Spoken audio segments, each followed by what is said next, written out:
evening, ladies and gentlemen, and we're back. I think we keep saying this all the time. We're still waiting for Rishi Kapoor, and Mithila Mehta is with me alongside. Hello, everyone. It's great to be back. Thank you so much for all your listens and appreciation on my first debut episode on the Inside Line F1 podcast. And I'm sure you guys are going to enjoy this episode as much. Mithila, I know you listen to a lot of our podcasts, which is why you're here in the first place. But do you recollect, there was this one podcast where I actually spoke about two things that Formula One chases almost on an everyday and night basis. First is money, because it is a very money-driven sport. Second is overtaking. Correct. But let me tell you, I think I missed out on something even more crucial that they chase every single time that everyone is alive and awake. What is that? And that is about safety. F1 is in a relentless pursuit for safety and to make the sport as safe as possible. Indeed, Kunal, and I think the last few days have been extremely bleak for the entire motorsport community. We've had the news of the passing away of Jules Bianchi come in, and it's been just absolutely heartbreaking. I think from everything we've known and heard of the man on and off the track, extremely talented and extremely nice person is what I hear. And Kunal, tell me, you're one of the few people I know who's actually worked with Jules Bianchi. Yes, so very brief moments of work that we've done, if I remember back in Singapore 2012. One of the few drivers who would understand the commercial as well as the media requirements of a Formula One driver's job. Absolutely down to earth, and so much so that I remember we discussed racing, and he was a test driver with Force India back then. Correct. But coming back, while we are all upset about the news, and while I personally have given a lot of brickbats to Formula One for being all over the place, the one aspect where they've been spot on is about safety, which, like I said before, is always improving. So we need to really applaud them in their efforts. Absolutely. Thank you very much, the FIA, the FOM, GPDA, and every person involved, including the marshals, who do an honorary job for making the sport such a safe sport today. The reason why I also say this is because Jules Bianchi is the first driver to have lost his life in an on-track incident since Ayrton Senna's death and Roland Ratzenberger's death in 1994. Absolutely. And when drivers grow up saying, hey, I want to be like Ayrton Senna, I know this is not what they mean. Oh, definitely. And it's also been a black week of sorts for motorsport, because there have been reports that two drivers lost their lives in a motorcycle racing crash in Laguna Seca over the weekend. And it was in a Superstock 1000 race. So not races that we follow, but it's terrible all the same. It's for the category. Coming back to Jules though, Kunal. So Jules was from a family of racers, and it almost seems like he was destined to go racing because his grandfather and granduncle were both racers as well. Yes. So he was the first member ever of the Ferrari Driver Academy. He was the Euro F3 champion, and he's also had competitive campaigns in the World Series 3.5 and the GP Tour. Yes, in fact, right. About the World Series 3.5, I'm going to tell our listeners about the video I showed you. Oh yes, very interesting. Of the 2012 Formula Renault 3.5 championship, which he lost to Robbie Fringe. Last race of the championship, where he had to finish, and he of course went off track. Correct. While battling for the title. So his is of course one of those what could have been careers in Formula One, and I guess unfortunately that is where his story somewhere ends. Unfortunately, we'll never know.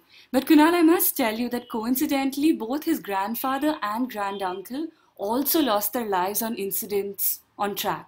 Now so there's this cruel irony that plays out here. This piece of news I would have never known. So I must say this, I somehow know that Rishi brings these kind of news onto the podcast, and I'm so glad that you are doing the same. And also, interestingly enough, so Bianchi's passing away comes at a time when fans have actually started wondering if the sport of Formula One has gotten far too sanitized. And is there any such thing as it being too safe and hence not exciting for the viewer? The sport is sanitized in terms of trying to avoid as many impacts and trying to make it very safe. But the danger, like David Coulthard said, always exists in motor racing. You have guys who are doing 340 kilometers per hour, literally wheel-to-wheel battles against each other. As much as we love traditional circuits, Correct. This accident happened at turn 7 in Suzuka, one of our favorite circuits. Okay. Right. Maybe if it was a newer track with more safety features, the story could have been different. But yeah, answering your question, I don't think motorsport will ever be 100% safe. There is always a safety related challenge when drivers are sitting in the cockpit. They are aware of that. The team members are aware of that, especially when they go racing wheel to wheel. Understandably at such high speeds. But tell me, Kunal, such an incident, do you think it can be repeated? This incident, like I think Alan Prost or someone said, was about small miscalculations, and the safety car should have been out on track while the recovery tractor was out on track, etc., etc. We can always keep going back in it. Can such incidents happen again? Yes, of course, because when an F1 race is on, everyone is literally counting tenths of seconds. Okay, but given the changes that the sport has implemented after Bianchi's accident, the chances are far lesser. Interestingly enough, the FIA has also said that the onboard footage from Bianchi's car during the accident will never actually be released to the public. So it will forever be left under wraps. Yes, that's a very good idea. If FIA ever wishes to release videos, including FOM, because the videos are their rights, True. Please release videos of drivers going wheel to wheel racing and coming out on tops, because that's what the sport misses right now. I agree 100% that an accident video of a driver who's lost his life doesn't need to be made public at any given point of time. I absolutely agree, Kunal. And since we are talking of loss of life, let me also remind you and our listeners that it was actually Bianchi's 2 points in Monaco that saved Marussia from going under administration, and that's the reason they are actually racing today. Actually, Kunal, and I read this very interesting piece around those valuable 2 points that you just mentioned, the only 2 points of Bianchi's career.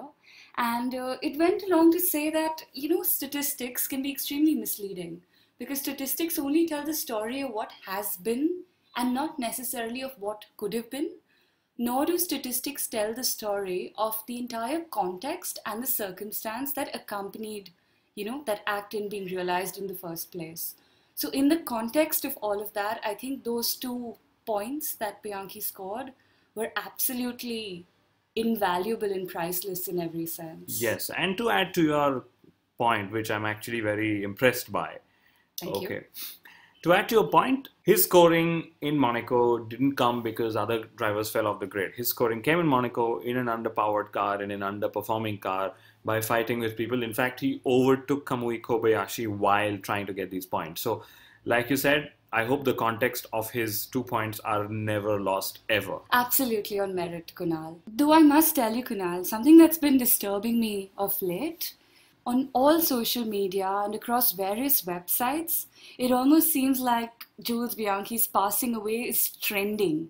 And that's just extremely, extremely disturbing to see. That's unfortunately down to the layout that these websites use. But let me tell you that the legacy of his death is going to be something that the sport will, again, unfortunately benefit for the years to come, like they did in Ayrton Senna's death as well. Absolutely. So the virtual safety car has been now announced and being used We've seen it on track so this season. The FIA is now going to insert high-speed cameras that will help monitor the loads the drivers will be subjected to in slow motion during an impact. So that will also help them study what a driver goes through during an impact. I see. Of course, there is talk of fighter jet-style canopies coming in Formula 1. Do you think that's a solution? I don't know. The FIA is still studying it. Right. It doesn't seem like it will be. Traditionally, Formula 1 has always been an open-wheel single-seater championship. Covering it WEC Le Mans style probably takes some visual appeal of the sport away. I don't know. Personally, I'm open for open-wheel single-seater racing. And lastly, of course, and I'm very thankful that the FIA is going to permanently retire number 17 as a mark of respect to Jules Bianchi. And as much as we make fun of them, and I will say this because I make most fun of all the drivers. Tell me about it. They are the ones risking their lives to actually entertain us. So a big thank you going out to each one of them for doing this on and on every single time they get into the cockpit.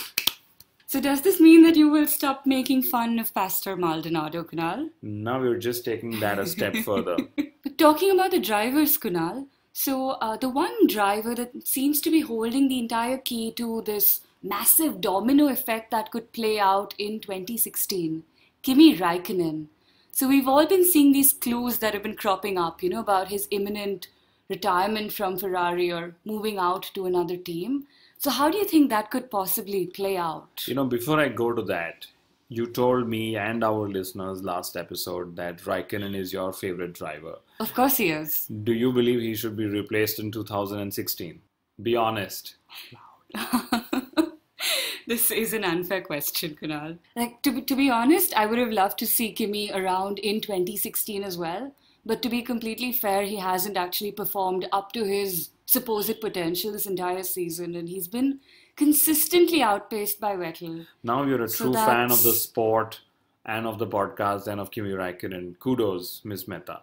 Now that we have established that. What's also more disconcerting, Kunal, is that it was actually none other than Jules Bianchi who was confirmed to be Kimi Raikkonen's replacement. So if all had actually been well, Jules Bianchi would have been at Sauber this year, and if the paddock talk is to be believed, Jules would have been at Ferrari next year. Wow, wouldn't that have been a dream for any driver on the grid? What a twist of fate. Yes. But for now, let's talk of the other drivers who are probably dreaming the Ferrari dream every single night. There is, of course, a PR overdrive by Valtteri Bottas and his management, claiming that they've probably got a $13 million deal for 2016. Oh, wow. That means Ferrari will go from one fin to the other. Although I must admit that he is not my top choice for Raikkonen's replacement. And your top choice is? Nico Hülkenberg, and I'll come to that. Okay, but the funniest part in this whole Bottas replacing Raikkonen saga is Toto Wolff coming and saying that Bottas has a 50% chance of getting a Ferrari contract. Well, let's be honest. Every driver on the grid has probably got a 50% chance of getting a Ferrari contract. Talking about probability. Talking about Nico Hülkenberg though, Kunal, he seems to be second in line and you seem to think that he should be the first in line. Reports say that his nationality could actually work against him, huh? Yeah, it seems a little unfortunate that if his nationality is going to work against him, two Germans in an Italian team, maybe that's what they need to beat a German team called Mercedes. Right. I don't know. But, it's very simple. If his nationality is what he claims is going to work against him, he should change it. He's spent so much time at Force India, and very lovingly so, that he's almost half Indian, and I can tell you that. Do you seem to think that Ferrari's driver decisions are actually made by the board? Or do they kind of seem to consider the road car business and its needs before deciding on whom to hire, much like Mercedes had done for Hamilton? That's a very interesting question. It's a question that I always wondered. And I believe that Ferrari are slightly more emotional than logical when it comes to making their driver decisions. Okay. They care more about the Formula One business because that is their key marketing and media business than about the road car business in terms of a driver choice. Otherwise, listeners are going to lash out at me for that statement. Having said that, I just hope their emotions take them towards another German called Nico Hülkenberg. But yes, in comparison to the Lewis Hamilton point, a lot of listeners should know that this was actually a factor that worked in favor of the Briton when they decided to replace him with Michael Schumacher. Because through research that I have had access to, very secondary, there were indications that Mercedes is a car that my father was driving, and hence the other competitive manufacturers looked far cooler. And hence the decision to drop an aging Michael Schumacher and to bring on a Lewis Hamilton. That's a very interesting point, Kunal, and thank you for bringing up Michael Schumacher. I think we're all absolutely rooting for him to pull through and not go the Jules Bianchi way. And our prayers. Prayers absolutely with Michael Schumacher and his family. And lastly, since we're talking about the man himself, Kimi Raikkonen, I think we should just send him to Williams. Williams works damn well with former Ferrari drivers. Look at Felipe Massa. And it also seems like the team to go to for retirement, like we spoke about Jenson Button going there next year as well. Do they have better retirement benefits? I don't know. Maybe it means having a tea with Sir Frank Williams every second evening and listening to his iconic and most memorable Formula One stories. Maybe that's a brilliant retirement benefit. Maybe. We should do a podcast with Sir Frank Williams. Let's call him over. And here's a driver who seems to be pretty much currently at the bottom of this entire driver's domino game that's playing out, Felipe Nasser. So his seat seems to actually depend on where the people around him are going. So he's tipped to go to Williams, but then you can't entirely be sure, Yes, like you said, a true case of musical chairs. Or seats. Since you talked of Felipe Nasser, I'll bring to notice the other Felipe, the Felipe Massa. Massa Nasser sounds the same thing. It'll be very funny if both of them end up driving for Williams, because there is a chance that Massa will be retained in 2016. Don't we all love him? We'd love to see him in 2016. I'd love to see him on the grid. The other driver who could be probably on his way out, or Lotus probably will have to choose between Grosjean's talent and Maldonado's millions, because there is rumor that Jolyon Palmer could be on his way to Lotus in 2016 as well. Oh, wow. Yes. Again, one driver who you will have to see a lot of times with and without a helmet to recognize him outside of a cockpit. So, Kunal, let's talk about the Hungarian Grand Prix, though. The entire Formula One circuit is moving over to Budapest, to the extremely tight and twisty and technical circuit of Hungary. What do you actually expect will happen? I expect a lot of high-speed racing, blah, blah, blah. Okay. I expect Mercedes drivers to go fighting. But very curiously, I want to see who's going to get pole, because it shows that in the Mercedes camp, the guy who gets pole is probably the guy who wins mostly. But not necessarily the case, because in the last two races, which is in Austria and in Silverstone, the Mercedes drivers haven't been able to perfect their start. And I'd love to see Felipe Massa flying his way past again. Though, of course, Kunal, the fun ends when somebody gets hurt. Or in this case, when you have an incident as upsetting as Jules Bianchi. And I suppose it is difficult to then go back and kind of enjoy the play as a fan or as a racer. Though Bernie has said that, of course, the drivers are professionals and the game will go on in Hungary. That's true. It is very difficult to get back to work. In fact, I remember when you and I started making notes and we realized that we're going to be talking about Jules Bianchi. We actually pulled down all the humor that we would have otherwise put out, which is why we were serious in the first half of the episode. But drivers are trained professionals. They've gone through hours of sports psychological training. And I bet that the minute they put on the helmet and they sit in the cockpit, they're only thinking of going and driving those cars as fast as they ever can. Business as usual. Yes. But moving away from drivers, talking about marketing in the sport, talking about business. The race is called Magyar Nagydíj, and no offense to the Hungarian listeners out there, but can the sport please have names in English? We want a universal appeal, and I tell you this from a real life incident not more than 3 weeks ago, when I had a friend filling out a form to buy tickets to the Hungarian Grand Prix, first time watcher, and he called me and said, "Kunal, what is Magyar Nagydíj? Where is the name of the Hungarian Grand Prix?" Oh dear. And that's true. Think of it. I mean, by that logic, if the Indian Grand Prix were to ever come back, they're going to call it the Bhartiya Gadi Ki Daud, or a race of cars in Hindi. Oh my, that's quite a mouthful. Back to the Hungaroring though, Kunal. It's a Monaco type track. So Ricciardo called it Monaco minus the walls, which I found quite cool.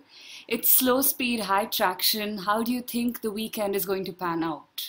I strongly believe it's good to go back and see which teams did well in Monaco and which didn't. In this case, Williams were really struggling in Monaco, which is very strange because the other Mercedes cars did fairly well.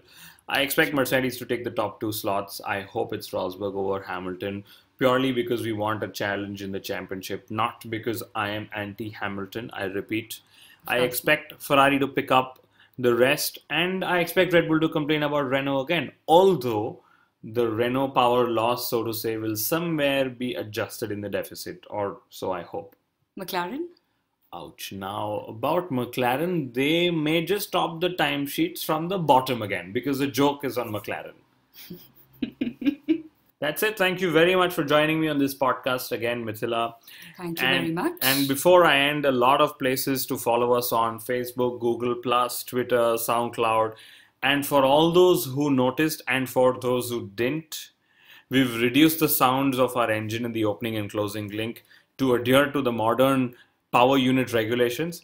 But before that, a big thank you to our listener, John W., for writing into us and letting us know that the sounds were excessively loud and probably ear damaging. We joked about the fact that here's the Formula One fan who doesn't like loud engine notes. But guess what? He was right. Adios.